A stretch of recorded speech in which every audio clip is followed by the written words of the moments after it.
I started thinking about the music that has been part of my life since I was really little, 2.5.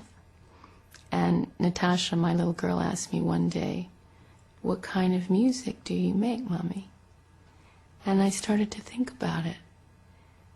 And I wondered if she were to play something in 20 years' time, did I have a compilation that could tell the story of this woman that was born in the 60s when feminism was coming alive, and when America then was at a crossroads, as we've just been.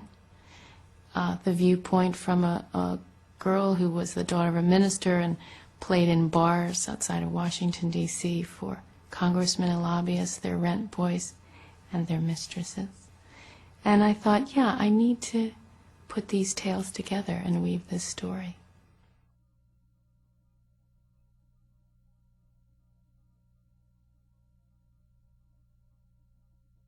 My fascination with stories from people sitting around campfires hundreds of years ago, talking about the news, what's really happening, not what those who are they want you to hear is happening. My grandfather would talk to me about, he was part Eastern Cherokee, how the stories were so important for the tribe and their culture. And that's how they would know the symbology of the Europeans coming in. That's how they would know what customs would work, what tricks would be played. And it was through the stories that everything I found, the information, was passed.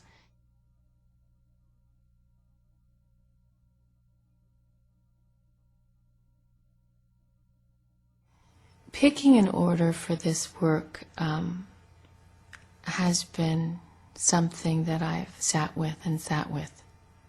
A lot of this is based on sound, keys, frequency. Yes, narrative comes into play. This is not chronological. That is not a story. That's not the story I'm writing. Those pieces exist. We do have her as an infant. We do have her as a toddler playing. We have all that there. But what I felt was very important was that I have to work within sonic architecture. And I've always talked about this. You must serve that as a musician.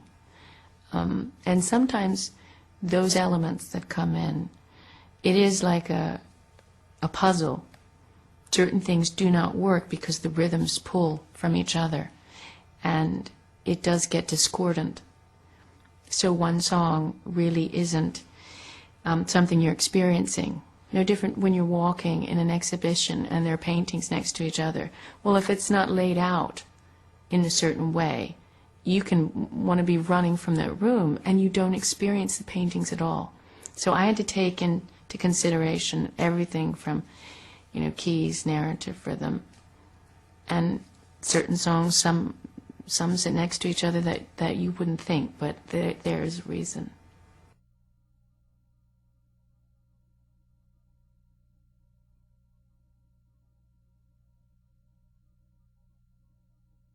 Well, it's a very difficult one to talk about favoring songs because they've been good to me over the years, many of them coming. And I've always felt that they were their own entities. Now that means they're not obviously like you or I or someone listening, but we go back to the idea of consciousness. A song is conscious thought. And yes, I'm interpreting it in my way, differently than the next person would interpret this thought. But I have to, in a sense, try and translate and be true to this form. So I don't see it as my child. I see it as consciousness that I'm trying to just express. So that's what I hold true to. And to play favorites is tricky, but I do find that silent all these years comes up a lot for me.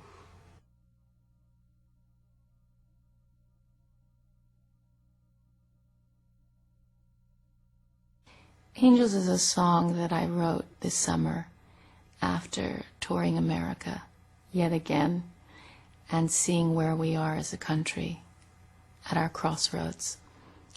I've been moved by people's visions all over the world, touring in Europe, and seeing where, as Americans, we have to look at our own shadows. And Angels is really a song that talks about what's really going on. They're trapping angels by the Potomac. And maybe because I grew up there working, playing piano bar for those congressmen for all those years, I felt like there was something that I've seen, and there's something that has to be said at this time.